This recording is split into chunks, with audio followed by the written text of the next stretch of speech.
ಅಖಂಡ ಭಾರತದಲ್ಲಿ ಮಾತ್ರವಲ್ಲದೆ ಪ್ರಪಂಚದ ಹಲವಾರು ಕಡೆಗಳಲ್ಲಿ ರಾಮ ಭಕ್ತರ ಬೇಡಿಕೆಯಾಗಿದ್ದ ಹಾಗೂ ಶತಮಾನಗಳಿಂದ ಪೂರೈಸದ ಹಂಬಲವೊಂದು 22/1/2024 ಅಭಿಜಿತ್ ಮುಹೂರ್ತದಲ್ಲಿ ಈಡೇರಿತು. ಅದೇ ಅಯೋಧ್ಯೆಯಲ್ಲಿ ನಡೆದ ಬಾಲಕರಾಮನ ಪುನರ್ ಪ್ರತಿಷ್ಠಾಪನೆ.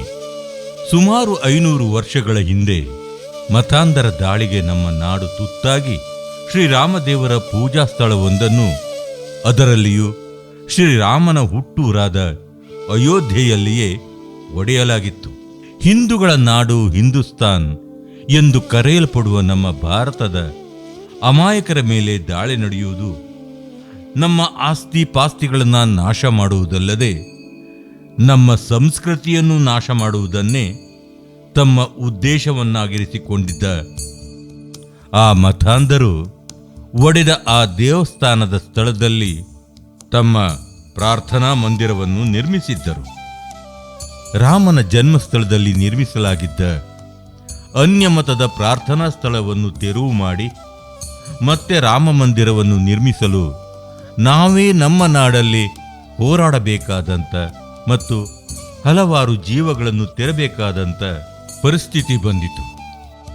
ಬಹುಶಃ ತಮ್ಮ ನಾಡಲ್ಲಿ ತಮ್ಮದೇ ಅಸ್ತಿತ್ವಕ್ಕಾಗಿ ಈ ಪರಿಯ ಹೋರಾಟ ಮಾಡಬೇಕಾದ ಮತ್ತು ವೇದನೆ ಅನುಭವಿಸಬೇಕಾದ ಪರಿಸ್ಥಿತಿ ಬೇರಾವ ದೇಶದಲ್ಲೂ ಕಂಡುಬರಲಾರದು.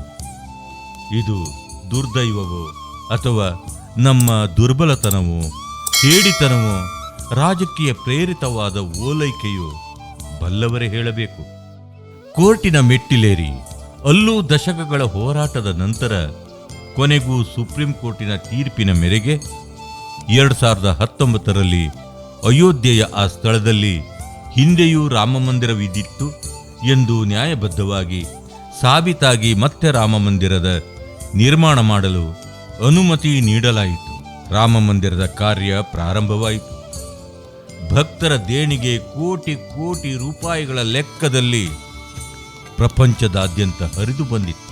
ಭವ್ಯವಾದ ರಾಮಮಂದಿರ ನಿರ್ಮಾಣ ಕಾರ್ಯ ಒಂದು ಹಂತಕ್ಕೆ ಬಂದ ನಂತರ 22/1/2024 ಶುಭ ದಿನದಂದು ಪುನರ್ ಪ್ರತಿಷ್ಠಾಪನೆ ಮಾಡಲಾಯಿತು. ಆ ದಿನಾಂಕವನ್ನು ನಿಗದಿಪಡಿಸಿದ ದಿನದಿಂದ ಪ್ರಪಂಚದಾದ್ಯಂತ ಜನರಲ್ಲಿ ಪ್ರಾರಂಭವಾದ ಉತ್ಸಾಹ ಪದಗಳಲ್ಲಿ ವರ್ಣಿಸಲು ಅಸಾಧ್ಯ. ಆ ಸಂಭ್ರಮದಲ್ಲಿ ಭಾಗಿಯಾಗಲು ಜನಗಳು ಲಕ್ಷೋಪಲಕ್ಷವಾಗಿ ಅಯೋಧ್ಯೆ ಕಡೆಗೆ ಹರಿದು ಬರತೊಡಗಿದರು. ತಮ್ಮದೇ ಆದ ರೀತಿಯಲ್ಲಿ ರಾಮನನ್ನು ಹೊಗಳಿ ಹಾಡತೊಡಗಿದರು.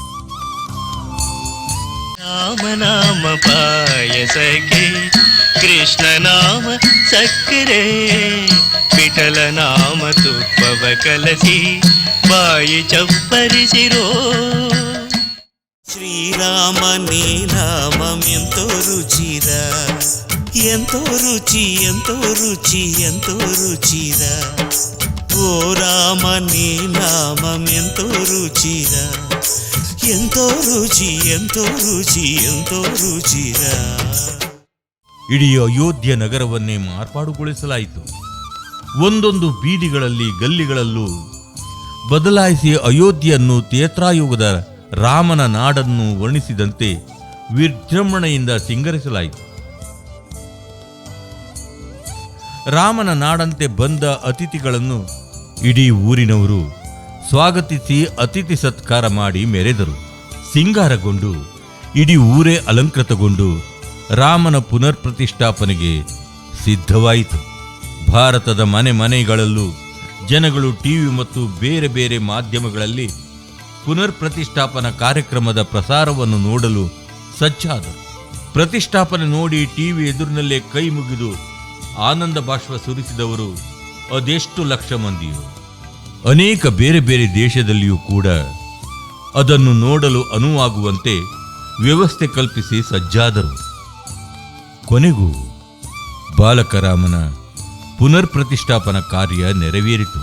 ಅಯೋಧ್ಯೆಯ ಬಾಲಕರಾಮನ ಪ್ರತಿಷ್ಠಾಪನೆಯಾದ ಸಂದರ್ಭದಲ್ಲಿ ಅಲ್ಲಿ ಭಾಗವಹಿಸಿದ್ದ ಗಣ್ಯರು ಮತ್ತು ಇತರರು ಇಡೀ ಭಾರತದಲ್ಲಿ ಮಾತ್ರವಲ್ಲದೆ ಪ್ರಪಂಚದ ಅನೇಕ ದೇಶಗಳಲ್ಲಿ ಉಂಟಾದ ಒಂದು ಸಂಭ್ರಮ ಬಹುಶಃ ಈ ಹಿಂದೆ ಎಂದೂ ಕಂಡಿದ್ದಿಲ್ಲ. ಹೊರದೇಶದ ರಾಮಭಕ್ತರೊಬ್ಬರು ಇದು ಕೇವಲ ಭಾರತದ ಹಬ್ಬವಲ್ಲ, ಇದು ನಮ್ಮ ಹಬ್ಬ ಎಂದು ವರ್ಣಿಸಿ ಏಕತಾ ಮನೋಭಾವವನ್ನು ಮೆರೆದರು. ದಿಗ್ಗಜರಿಂದ ಹಿಡಿದು ಭಾರತದ ಪ್ರಧಾನಿ ಶ್ರೀ ನರೇಂದ್ರ ಮೋದಿಯವರು ಸೇರಿ ಅನೇಕರು ಬಾಲಕ ರಾಮನನ್ನು ಬಗೆ ಬಗೆಯಾಗಿ ಹಾಡಿ ಹೊಗಳಿ ಕೊಂಡಾಡಿದ್ದು ಕೂಡ ಹಿಂದೆಂದು ಕಂಡು ಕೇಳಿದ್ದಿಲ್ಲ. ಪ್ರಧಾನಿ ಶ್ರೀ ನರೇಂದ್ರ ಮೋದಿಯವರ ಭಾಷಣವಂತೂ ಕೇಳಿದ ಯಾರಿಗೇ ಆಗಲಿ ರೋಮಾಂಚನ ಉಂಟಾಗುವುದರಲ್ಲಿ ಆಶ್ಚರ್ಯವೇ ಇಲ್ಲ. हमारे रामलला अब टेंट में नहीं रहेंगे.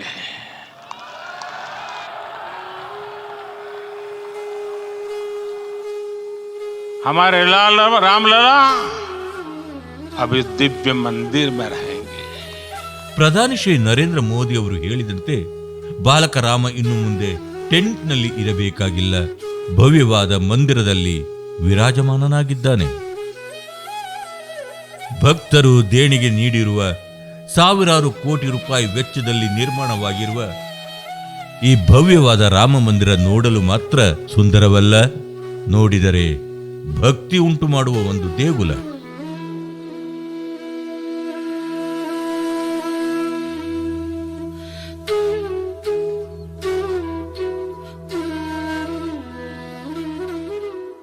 ಉದ್ಘಾಟನೆಯಾದ ಕೇವಲ 10 ದಿನಗಳಲ್ಲಿ ಜಾತಿ ಮತ ಭೇದಗಳಿಲ್ಲದೆ ಎಲ್ಲೆಡೆಯಿಂದಲೂ ಹರಿದು ಬಂದ ಸುಮಾರು 25 ಲಕ್ಷಕ್ಕೂ ಹೆಚ್ಚು ಜನ ದರ್ಶನ ಮಾಡಿದ್ದಾರೆಂದರೆ ಈ ಬಾಲಕರಾಮನ ಮಹಿಮೆ ಎಂಥದ್ದೆಂದು ತಿಳಿಯುತ್ತದೆ.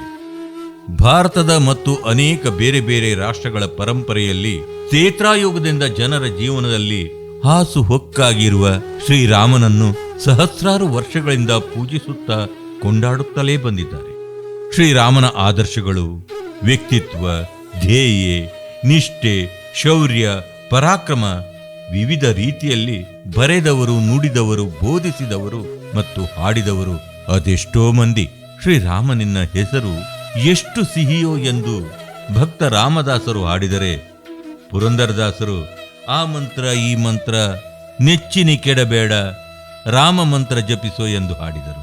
ಆ ಮಂತ್ರ ಈ ಮಂತ್ರ ನೆಚ್ಚಿನಿ ಕೆಡಬೇಡ, ಸೋಮಶೇಖರ ತಂಡ ಸತಿಗೆ ಬೇಡಿದ ಮಂತ್ರ, ರಾಮ ಮಂತ್ರವ ಜಪಿಸೋ. ರಾಮನ ಆದರ್ಶಗಳನ್ನು, ಧ್ಯೇಯಗಳನ್ನು ಸಾರುವ ರಾಮಾಯಣವನ್ನೇ ಬೇರೆ ಬೇರೆ ಭಾಷೆಗಳಲ್ಲಿ ಬಣ್ಣಿಸಿ ಬರೆದವರಷ್ಟು ಲೆಕ್ಕಕ್ಕೆ ಸಿಗುವುದಿಲ್ಲ. ದೇಶ ವಿದೇಶದ ಗ್ರಂಥಾಲಯಗಳಲ್ಲೂ ಕೂಡ ಅಸಂಖ್ಯ ಸಂಖ್ಯೆಯಲ್ಲಿ ರಾಮಾಯಣ ಅವರದ್ದೇ ಆದ ಭಾಷೆಯಲ್ಲಿ ದೊರೆಯುತ್ತದೆ. ಹೀಗೆ ಶತಶತಮಾನಗಳಿಂದ ರಾಮ ಮಂತ್ರವನ್ನು ಜಪಿಸುತ್ತಾ, ರಾಮನ ಆದರ್ಶಗಳನ್ನು ಕೊಂಡಾಡುತ್ತಾ, ಪೂಜಿಸುತ್ತಾ ಬಂದಿರುವ ಕೋಟಿ ಕೋಟಿ ರಾಮ ಭಕ್ತರು ಇಡೀ ಪ್ರಪಂಚದಾದ್ಯಂತ ಇದ್ದಾರೆ. ರಾಮದೇವರ ದೇವಸ್ಥಾನ ಇಲ್ಲದ ಊರುಗಳೇ ಭಾರತದಲ್ಲಿ ಅಪರೂಪ. ರಾಮನವಮಿಯನ್ನು ಆಚರಿಸಿದ ಊರುಗಳೇ ಅಪರೂಪ. ರಾಮ ಭಜನೆಯನ್ನು ಮಾಡದ ಸ್ಥಳಗಳು ಅಪರೂಪ. ರಾಮಾಯಣದ ಗ್ರಂಥವಿರದ ಹಿಂದೂಗಳ ಮನೆಯೇ ಅಪರೂಪ. ಜಾತಿ ಮತ ಭೇದಗಳಿಲ್ಲದೆ ರಾಮನನ್ನು ಪೂಜಿಸುವ, ಕೊಂಡಾಡುವ ಜನಗಳೇ ಅಪರೂಪ. ಹೀಗೆ ರಾಮನ ಮಹಿಮೆಯನ್ನು ಹೇಳುತ್ತಾ ಹೋದರೆ ಬೆಳೆಯುತ್ತಲೇ ಹೋಗುತ್ತದೆ. ಯಾರು ಈ ಶ್ರೀರಾಮ? ರಾಮ ನಿಜವಾಗಿಯೂ ಮಾನವ ರೂಪದಲ್ಲಿದ್ದನೇ? ಇತ್ಯಾದಿ ಅನೇಕ ಪ್ರಶ್ನೆಗಳು ಹುಟ್ಟುವುದು ಮತ್ತು ಅದಕ್ಕೆ ನಂಬಿಕೆ ಹೊರತಾದ ಬೇರೆ ಉತ್ತರಗಳು ಸಿಗುವುದು ಕಷ್ಟ. ಆದರೆ ಅನೇಕ ಅಧ್ಯಯನಗಳು ಮತ್ತು ಉತ್ಖನನಗಳು ರಾಮಾಯಣದ ಕಾಲದ ಕುರುಹುಗಳ ಬಗ್ಗೆ, ಅಂದರೆ ರಾಮನ ಅಸ್ತಿತ್ವದ ಬಗ್ಗೆ ಖಚಿತವಾದ ಮಾಹಿತಿ ದೊರೆಯುತ್ತದೆ ಎಂದು ಹೇಳುತ್ತದೆ. ಪ್ರಪಂಚಕ್ಕೆ ಒಂದು ಅದ್ಭುತವಾದ ಕೊಡುಗೆ ನೀಡಿದ ರಾಮಾಯಣದ ಲೇಖಕರಾದ ಶ್ರೀ ವಾಲ್ಮೀಕಿ ಇರುವಿಕೆಯ ಬಗ್ಗೆಯೂ ಅನೇಕ ಕುರುಹುಗಳು ದೊರಕಿವೆ. ಕೆಲವು ವಿಚಾರವಾದಿಗಳು ಇದನ್ನು ನಂಬುವುದಿಲ್ಲವಾದರೂ ಅವರ ಸಂಖ್ಯೆ ಬಹಳ ಕಡಿಮೆ.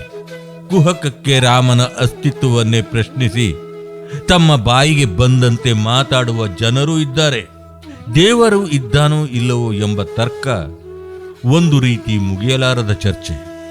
ಭಾರತದ ರಾಷ್ಟ್ರಾಧ್ಯಕ್ಷರಾಗಿದ್ದ ಮಹಾನ್ ವ್ಯಕ್ತಿ ದಿವಂಗತ ಶ್ರೀ ರಾಧಾಕೃಷ್ಣನ್ ದೇವರು ಇಲ್ಲದಿದ್ದರೇನಂತೆ?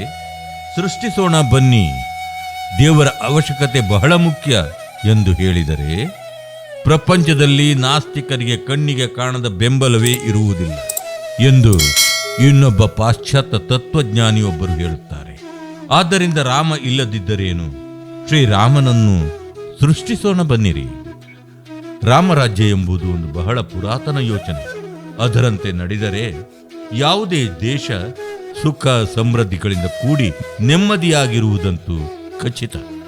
ಬೇರೊಂದು ದೇಶದ ಮೇಲೆ ಆಕ್ರಮಣ ಮಾಡಿ ಅಲ್ಲಿನ ದುಷ್ಟ ದೊರೆಯನ್ನು ಕೊಂದರು ಆ ರಾಜ್ಯವನ್ನು ಕಬಳಿಸದೆ, ಅಲ್ಲಿನ ಸಂಸ್ಕೃತಿ ಹಾಳು ಮಾಡದೆ, ಅಲ್ಲಿಯವರೇ ಆದ ಯೋಗ್ಯರನ್ನು ಹುಡುಕಿ ಆಡಳಿತವನ್ನು ಅವರ ಕೈಗೆ ಒಪ್ಪಿಸಿ ಬರುವಂತ ಉದಾತ್ತ ನೀತಿ ಹೇಳುವುದು ರಾಮನ ಆದರ್ಶ, ಗುಣ ಮತ್ತು ಧ್ಯೇಯ. ಎಷ್ಟೇ ಕಷ್ಟ ಬಂದರೂ ಮಾತಾ ಪಿತೃಗಳ ವಾಕ್ಯ ಪರಿಪಾಲನೆ ಮಾಡಿ ಅಧಿಕಾರಕ್ಕಾಗಿ ಕಿಂಚಿತ್ತೂ ಹಂಬಲಿಸದೆ ದಶಕಗಳ ಕಾಲ ಅನುಭವಿಸಿ ಬಂದರೂ ಸಹ ಸ್ವಲ್ಪವೂ ಹೆದರದೆ ಧೈರ್ಯವಾಗಿ ಬಂದಿದ್ದನ್ನೆಲ್ಲ ಎದುರಿಸುವುದು ರಾಮನ ಆದರ್ಶ ಮತ್ತು ಗುಣ. ಹೀಗೆ ಒಂದೇ ಎರಡೇ ರಾಮನ ಒಂದೊಂದು ಗುಣಗಳನ್ನು ಹೇಳುತ್ತಾ ಹೋದಲ್ಲಿ ಅದಕ್ಕೆ ಕೊನೆಯಲ್ಲಿ ಶ್ರೀರಾಮನ ಆದರ್ಶ, ಧ್ಯೇಯ, ಉದ್ದೇಶಗಳನ್ನು ಪ್ರತಿಯೊಬ್ಬರು ಪಾಲನೆ ಮಾಡಿದಲ್ಲಿ ಜೀವನದಲ್ಲಿ ಸುಖ ಸಮೃದ್ಧಿ ನೆಮ್ಮದಿ ನೆಲೆಸುತ್ತದೆ, ದೇಶದಲ್ಲಿ ಶಾಂತಿ ಮೂಡುತ್ತದೆ. ಮೂಲ ರಾಮಾಯಣದಲ್ಲಿ 7 ಕಾಂಡಗಳಿವೆ. ಭವಿಷ್ಯದಲ್ಲಿ ಯಾರಾದರೂ ರಾಮಾಯಣ ಬರೆದರೆ ಬಾಲಕ ರಾಮನ ಅಯೋಧ್ಯ ಮಂದಿರದ ಸಂಬಂಧವಾಗಿ ನಡೆದ ಘಟನೆಗಳನ್ನೆಲ್ಲ ಸೇರಿಸಿ 8ನೇ ಕಾಂಡವೆಂದು ಬರೆಯಬಹುದು. ಅಷ್ಟು ಪ್ರಭಾವವಾಗಿದೆ ಈ ಬಾಲಕರಾಮನ ಅಯೋಧ್ಯ ಕಾಂಡ. ರಾಮನಾಮವೇ ಸಿಹಿ, ರಾಮನಾಮವೇ ಅಮೃತ. ಜೈ ಶ್ರೀರಾಮ್, ಜೈ ಶ್ರೀರಾಮ್, ಜೈ ಶ್ರೀರಾಮ್.